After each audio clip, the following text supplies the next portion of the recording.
Me encantaría, de verdad, que me hagan cualquier pregunta, la que sea, cualquiera, Bueno, bien, que como pueda la profe servirse. decía, disculpe, profe, pasamos a los compañeros que quieran hacer preguntas. Levanta la mano, profe Josefina, usted se encarga de darle la palabra a los compañeros y por favor piden el micrófono, se presentan, cómo se llaman, de dónde son y la pregunta que quieren hacer.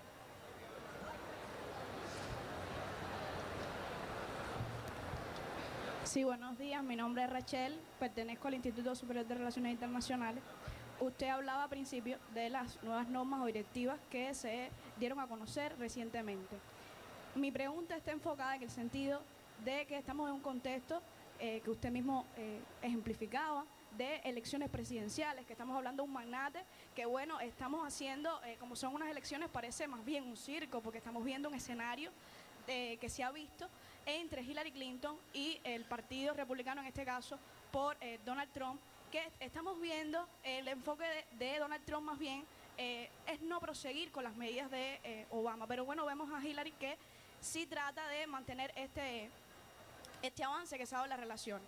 Estas nuevas normativas que estamos viendo serían un impacto, es decir, efímero, es decir, de 3 meses hasta que se realizarían las elecciones y posteriormente, bueno, ¿cuál sería la posición, en este caso, del gobierno de los Estados Unidos a partir de estas nuevas normativas? Bueno, ¿cuál sería esta posición que tuvieran en el sentido de la posición republicana y demócrata en relación a estas normativas? Y bueno, ¿cuál sería ya el enfoque luego de estas elecciones con respecto a posición Cuba-Estados Unidos? ¿Y estos avances se mantendrán? ¿Estos avances seguirán en pie? ¿O habrá otro tipo de relación? Gracias. Bueno, el 8 de noviembre, todos, a lo mejor bien tarde en la noche o más temprano en la noche, en dependencia de cuán reñida sea esta elección, sabremos quién va a ser el próximo presidente de los Estados Unidos, que va a asumir su cargo el 20 de enero de 2017. Una vez más, reitero, esta directiva presidencial es del presidente Obama. Por tanto, en principio es válida y es una instrucción para trabajar en las relaciones con Cuba para su gobierno. Pero el presidente que le suceda no tiene obligación de darle continuidad. Puede revocarla totalmente y emitir una nueva directiva, puede enmendarla para introducirle cambios, puede incluso no tocarla, engavetarla y no hacer nada. O sea, va a depender de cuál es la voluntad de ese futuro gobierno en lo que respecta a la política hacia Cuba. Por tanto, yo creo que sí, efectivamente es una directiva limitada para ser cumplida por el gobierno del presidente Obama, pero que en caso, y eso creo que es importante también, de que un futuro presidente de ese país, o ahora o más adelante, tenga el interés de darle continuidad a un proceso dirigido hacia la normalización de las relaciones con Cuba, yo creo que este documento de ahora puede servir como una referencia, un punto de referencia para beber de las experiencias que puedan haber sido positivas y también de las cosas que no funcionan para avanzar en esa dirección. De nuevo, es una directiva de este presidente que el otro no está obligado a mantener, pero que puede servir de guía hacia el futuro. Es curioso cómo al anunciarse esta directiva, se anunció que deroga otras muchas que estaban en vigor en el pasado. Yo les prometo, ahora estamos haciendo un estudio y estamos pidiendo apoyo a compañeros muy avesados en el tema. Estamos haciendo todo un levantamiento histórico para lograr determinar cuáles son esas otras directivas del pasado que estaban vivas, que ningún presidente posterior había revocado, pero que sencillamente no estaban siendo aplicadas, y eso nos puede dar la medida de lo que puede pasar también en el futuro. Yo recuerdo en el año 85, el presidente Reagan emitió una directiva presidencial instruyendo al Departamento de Estado no otorgar visas para ir a Estados Unidos a ningún miembro del Partido Comunista de Cuba ni a ningún cubano que trabajara para el gobierno de Cuba. Esa directiva estaba viva. es una de las que voy a confirmar ahora si ya se derogó. Pero fíjense que a lo largo de los años se aplicó o no se aplicó. Reagan la aplicó con mucho rigor y casi ningún cubano que quería ir a Estados Unidos para intercambios culturales, científicos, educacionales, incluso funcionarios de gobierno, ir a ese país. Ya después otros gobiernos la flexibilizaron y no la pusieron en vigor. Eso les da la medida a ustedes de cómo se puede jugar con este tipo de instrumento, pero ciertamente es una directiva de Obama. No hay obligación de continuidad en el futuro, pero a la vez puede servir de referencia para el que quiera seguir un curso similar. Muchas gracias.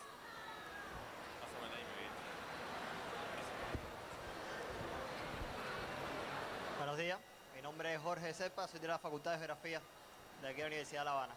Mi pregunta va encaminada a que ya se acerca próximamente la votación el día 26 de octubre. Entonces quisiera conocer cómo es el clima en Naciones Unidas en estos momentos de las naciones, y principalmente si se conoce algo sobre la posición del Estado de Israel que va a adoptar este año, nuevamente. Bueno, la posición de los países, sobre todo el país que pregunta, la vamos a saber el día de la votación. Pero yo lo que sí quiero decirles es que, como ustedes saben, en junio, aunque Cuba hizo la presentación oficial aquí en La Habana por parte de nuestro ministro, el gobierno de Cuba entregó a las Naciones Unidas el informe de Cuba sobre cómo se ha continuado aplicando el bloqueo contra nuestro país. Muchísimas naciones del mundo y organismos de las Naciones Unidas también presentaron al secretario general de la ONU sus propios informes para explicar cómo esos países o esos organismos también han sido impactados por la aplicación colateral extraterritorial del bloqueo. Por tanto, nuestra misión en Naciones Unidas se ha mantenido muy activa, informando permanentemente a todas las representaciones ante esa organización sobre las últimas manifestaciones del bloqueo que hasta muy recientemente se siguen presentando. La semana pasada, recuerdo, tuvimos una información sobre cómo una entidad se negó a transferir el pago de la cuota de Cuba a la Unión Interparlamentaria. Todavía desde hace meses Cuba no ha podido pagar su cuota y está en mora a la Asociación de Estados del Caribe porque hay bancos internacionales que se han negado a hacer estas transferencias, incluso para las Naciones Unidas e incluso en otras monedas que no son el dólar, como expresión de que el bloqueo sigue vivo y sigue afectando a Cuba. Por tanto, nosotros esperamos de nuevo, no podemos anticipar el voto, lo veremos el 26 de octubre, pero esperamos de nuevo que la comunidad internacional se ponga del lado de Cuba y pida el fin del bloqueo. Gracias. Bueno, buenos días. Gracie del IRRI.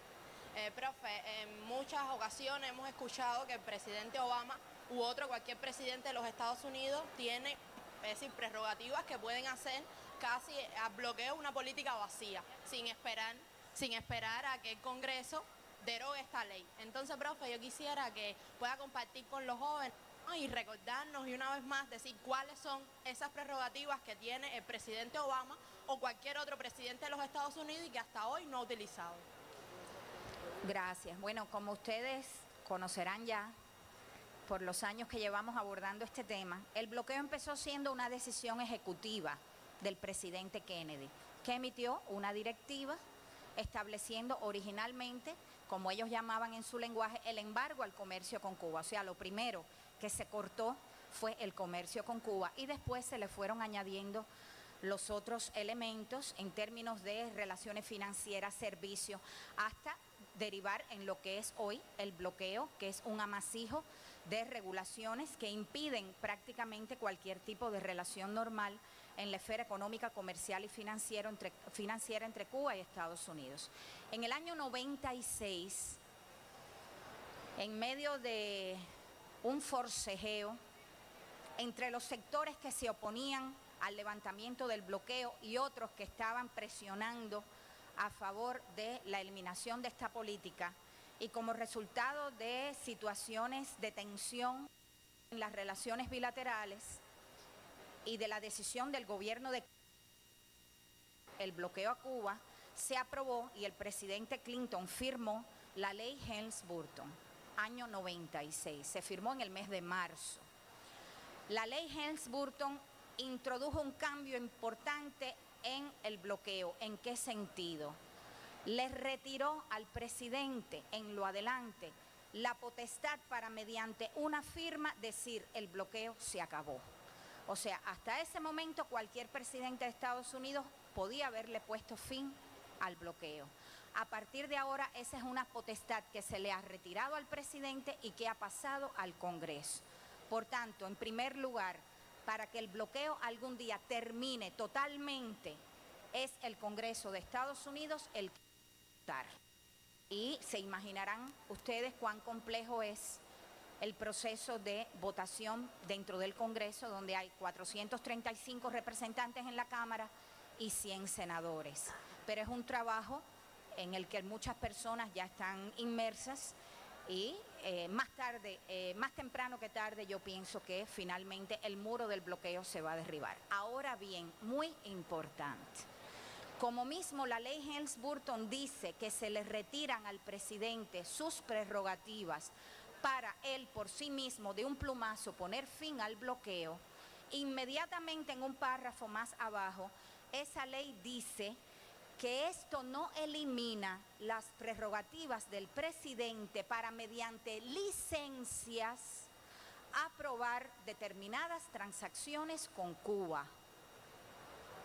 Por tanto, el presidente sí conserva a la vez otras prerrogativas que le permiten, como yo digo en un lenguaje sencillo, quitarle ladrillos al muro del bloqueo.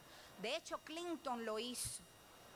2 años después de aprobada la ley Helms-Burton, Clinton por primera vez permitió de nuevo, después de unos vaivenes, abrir un poco los viajes de los estadounidenses a Cuba, las visitas familiares de los cubanos residentes, el envío de algunas remesas, algunos intercambios de estos que ellos denominan pueblo a pueblo, intercambios educacionales. Clinton lo hizo y nadie lo objetó porque en la ley se reconoce que esa es su prerrogativa. Y Obama lo ha venido haciendo de manera muy preliminar, muy sencilla al inicio de su mandato, cuando permitió de nuevo las visitas familiares a Cuba, el envío de remesas, y de una manera más seguida desde el 2015 para acá, como ya les dije, ha emitido 5 paquetes de medidas. Y Obama puede hacer más. Obama no ha agotado sus prerrogativas. Yo les voy a resumir a continuación cuáles son las cosas que Obama no puede cambiar porque están escritas en piedra por distintas leyes del bloqueo a Cuba. Recuérdense que el bloqueo no es una ley, son muchas. En primer lugar, ya les dije, Obama no puede él por sí mismo poner fin al bloqueo, le toca al Congreso. En segundo lugar, en el año 96, cuando se aprobó la ley Helms-Burton, esa ley establece que el presidente no puede permitir que se realice ninguna transacción con propiedades estadounidenses que fueron nacionalizadas en Cuba. Por ejemplo, un ejemplo hipotético, pero que puede ser muy real. Si mañana se permitiera a alguna empresa estadounidense invertir en Cuba, Obama no podría, o el otro presidente que sea, o otro presidente no podría, porque la ley Helms-Burton lo prohíbe, permitir que esa inversión se haga en una fábrica que antes del año 60 perteneció a una empresa estadounidense que fue nacionalizada. Eso está prohibido por ley. En tercer lugar, la ley Torricelli, que por cierto antecedió a la Helms-Burton, año 92, que fue una de las primeras de esta última etapa que recrudeció el bloqueo a Cuba. La ley Torricelli prohíbe que subsidiarias de empresas de Estados Unidos en terceros países comercien con Cuba. El presidente no puede cambiar esto. Por ejemplo, si mañana una filial de la compañía General Electric quisiera venderle a Cuba paneles solares, de acuerdo con las regulaciones de Obama, para ello se necesita financiamiento, por supuesto. que es algo que está pendiente también, aunque está aprobado, no ha aparecido ningún banco que quiera dar financiamiento. Pero si una filial de la compañía General Electric en México quisiera venderle a Cuba paneles solares, no lo pudiera hacer. Lo tendría que hacer la matriz de la General Electric en los Estados Unidos, lo que establece hay una contradicción ahí. O sea, la filial sí puede, la matriz sí puede, pero su filial en otros países no. Eso está prohibido por la ley Torricelli y no fue por gusto que se hizo esto. Porque hasta el año 92 Cuba compraba muchos medicamentos, alimentos, equipos a filiales de compañías norteamericanas en terceros países. Y la ley Torricelli cortó este comercio como una vía para recrudecer el bloqueo a Cuba. En cuarto lugar, y esto está establecido en una ley del año 2000, la ley de reforma a las sanciones y de expansión del comercio. Esa es la ley que prohibió los viajes con fines turísticos a Cuba, a la vez que permitió ventas limitadas de alimentos a nuestro país. Bien, esa ley establece que está prohibido que los estadounidenses viajen a Cuba para hacer turismo. Y a su vez estipula que los estadounidenses solo pueden venir a Cuba si califican en una de 12 categorías que se listan en la ley. O intercambios académicos, culturales, periodistas, funcionarios de gobierno, familiares de cubanos que residen allá. Por tanto, Obama, aunque quisiera, no podría liberalizar totalmente los viajes a Cuba, porque esa ley del año 2000 prohíbe los viajes con fines turísticos. Y eso es lo que se establece en las legislaciones. Esas son las cosas que Obama no pudiera hacer u otro presidente, pero como ustedes ven, queda un enorme espacio para que pueda usar, para que pueda ejercer sus prerrogativas, y hasta ahora no lo ha hecho. ¿Por qué no lo ha hecho? El gobierno de Estados Unidos insiste en que ha llegado al límite legal, en términos legales, del uso de sus prerrogativas. Sin embargo, muchos abogados en Estados Unidos, incluyendo los que asesoran al gobierno de Cuba, plantean que no es así, y que él tiene todavía un amplio espectro de medidas que pudiera adoptar y que no ha hecho.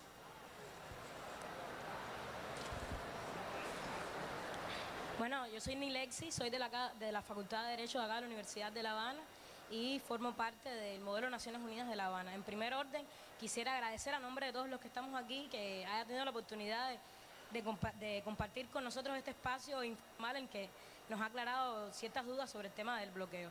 Yo quisiera preguntarle sobre la ley de comercio con el enemigo, que en 2015, septiembre de 2015, Barack Obama, a pesar de este espacio que estábamos teniendo, o sea, el restablecimiento de las relaciones, ratificó las sanciones que se imponen a tenor de ella. O sea, ¿qué posibilidades traería aparejadas que el Barack Obama, si fuese posible en estos momentos, o el próximo presidente de los Estados Unidos de América, no renovara las sanciones que trae aparejada la aplicación de la ley del comercio con el enemigo, que es desde 1917?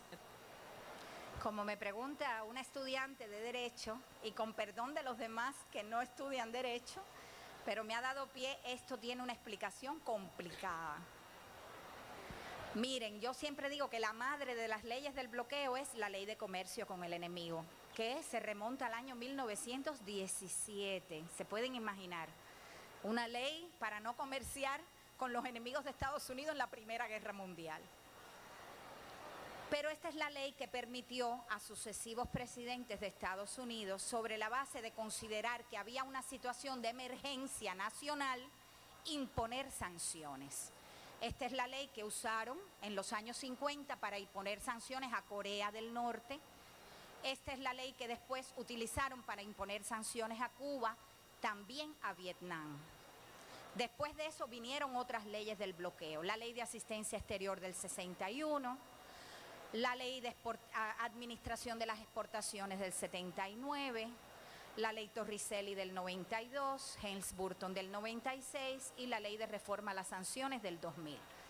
Y de ahí para allá muchísimas regulaciones que se derivan de todas estas leyes. Ahora bien, para que entiendan un poco la complejidad, En el año 73, el Congreso de Estados Unidos comenzó a cuestionarse el hecho de que los presidentes de Estados Unidos, sobre la base de aquella ley de comercio con el enemigo, estaban invocando emergencias, situaciones de emergencia nacional para Estados Unidos, a diestra y siniestra, e imponiendo sanciones a cualquier país y afectando con ello los intereses económicos de Estados Unidos. Y el Congreso de Estados Unidos decidió, a partir de ese momento, aprobar una nueva ley que se llama la Ley de Poderes Económicos de Emergencia del Presidente. Y vino el dilema. Bueno, ¿qué hacer? La ley esa se aprobó en el 73 para surtir efecto del 73 hacia el futuro. Y establecía claramente que para que un presidente pudiera anunciar e imponer a nuevos países nuevas sanciones, tenía que decretar de verdad, sí, caso por caso, una situación de emergencia y no basarse globalmente en una situación de emergencia del pasado para seguir adoptando sanciones. Para que entiendan, Kennedy decretó el bloqueo a Cuba sin establecer una emergencia particular para Cuba, sino usó la misma que se había declarado para Corea. Son cosas raras que ocurren, pero sobre la base de aquella emergencia se siguieron imponiendo sanciones. Y entonces el Congreso dijo no. Ahora en lo adelante, para imponer sanciones hay que decretar caso a caso situaciones de emergencia. Eso es lo que hicieron con Venezuela, recuerdan, el año pasado, que antes de decir que se imponían sanciones a determinados funcionarios venezolanos, porque Estados Unidos, el presidente Obama tuvo que decretar una situación de emergencia y decir que en Venezuela había una situación que afectaba los intereses. Bueno, en esa discusión en el año 73 se dijo, bueno, ¿qué hacemos con los sistemas de sanciones viejos? Cuba, Corea, Vietnam. La decisión fue no tocarlos, dejarlos como estaban, que siguieran existiendo sobre la base de la ley de comercio con el enemigo. Y por tanto, esa ley del 73 estableció que a partir de ese momento, para que las sanciones a Cuba, a Vietnam y a Corea del Norte se pudieran mantener, cada año el presidente de turno tenía que decir que era conveniente a los intereses de Estados Unidos mantener esas sanciones. Así hicieron con Corea hasta que Bush eliminó las sanciones a Corea del Norte como parte de un compromiso que se hizo en aquel momento en el contexto del conflicto nuclear con Corea. Así fue con Vietnam hasta que en el año 95 Clinton decidió levantar el bloqueo a Vietnam porque Clinton podía eliminar el bloqueo a Vietnam de un plumazo, no había ninguna ley que se lo impidiera. Pero el bloqueo de Cuba se mantiene y por tanto cada año, por esa ley del 73, el presidente de Estados Unidos está obligado a decir que se mantienen las sanciones a Cuba bajo la ley de comercio con Estados Unidos. Muy interesante, y aquí termino esta explicación compleja. Los abogados del gobierno de Estados Unidos dicen que resulta conveniente para Estados Unidos mantener vivas las sanciones a Cuba bajo la ley de comercio con el enemigo, porque plantean que esa ley de allá de 2017 es la fuente de las prerrogativas ejecutivas que, aunque se reconocen también en el 96 en la ley Helms-Burton, permiten al presidente por licencia autorizar transacciones prohibidas. Perdonen la compleja explicación, pero es una pregunta que nos hacen a cada rato y que pienso que puede haber sido de interés para ustedes la respuesta. Profe, Lil María, tercer año del IRRI también.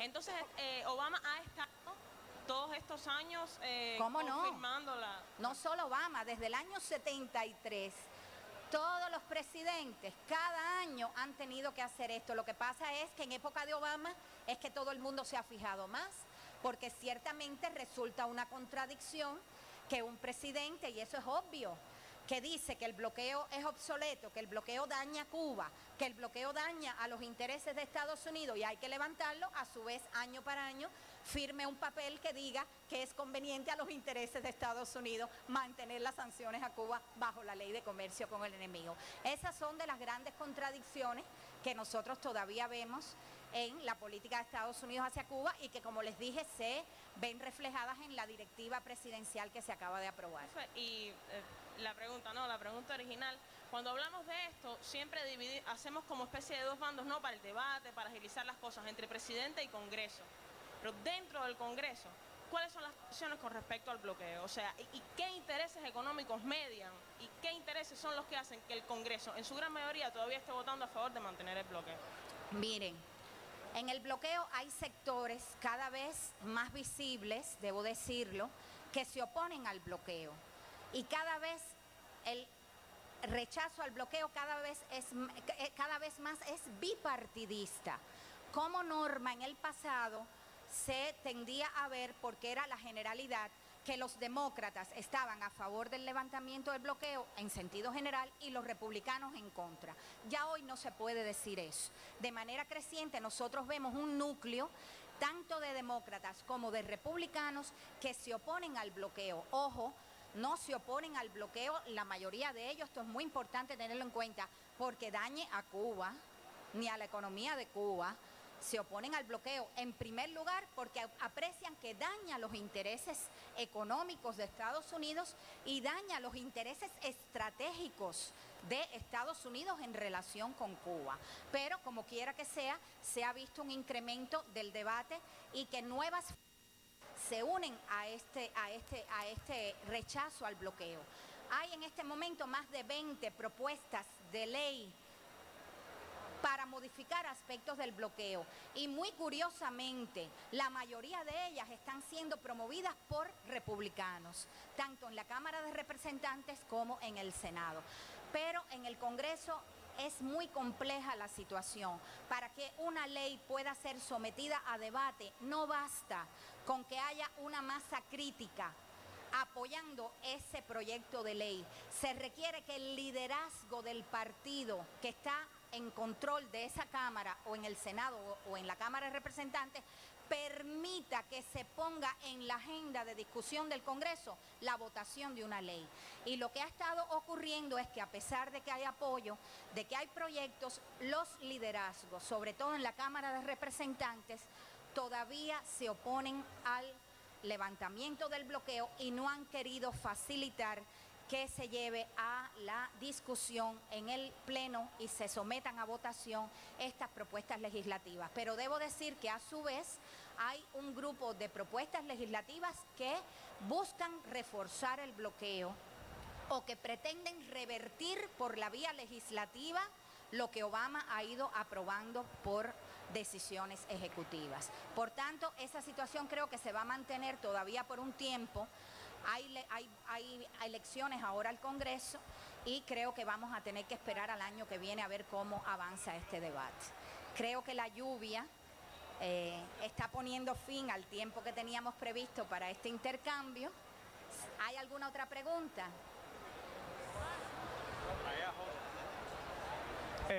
Sí, bueno, profe, yo quería preguntarle que usted, que ya se había presentado el informe acerca de los daños que ha causado el bloqueo en la ONU y nosotros quisiéramos saber algunos de los daños que ha causado en este último año, el incremento o la disminución de algunas cifras de pérdidas para nuestra economía, para el sector de la salud, etcétera.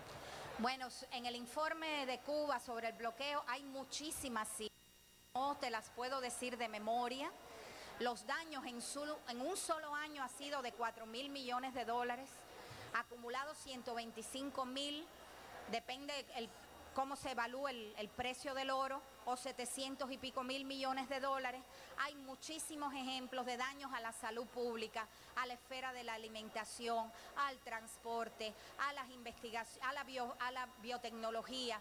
En fin, revisen el informe para que vean ahí muchísimos datos que van a ser de interés y que demuestran que el bloqueo daña toda la economía y a todos los sectores de nuestra sociedad. Creo que tenemos que terminar. Muchísimas gracias a todos.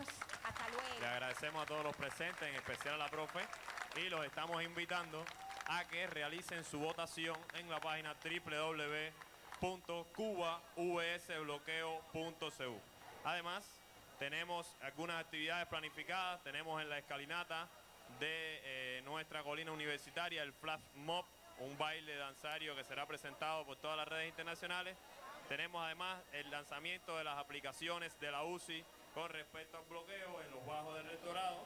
También tenemos... Sí, bueno, acabamos de escuchar el intercambio de la directora general de Estados Unidos del MINREX, Josefina Vidal, con los jóvenes asistentes aquí a este movimiento juvenil y de la sociedad civil cubana que está terminando en este momento. Y hay una llovizna que parece que va aumentando y de alguna manera nos ha cortado este diálogo con Josefina Vidal, pero me cuentan que ya los que están danzando en este flash mob están listos para hacerlo de manera pues simultánea en todo el país.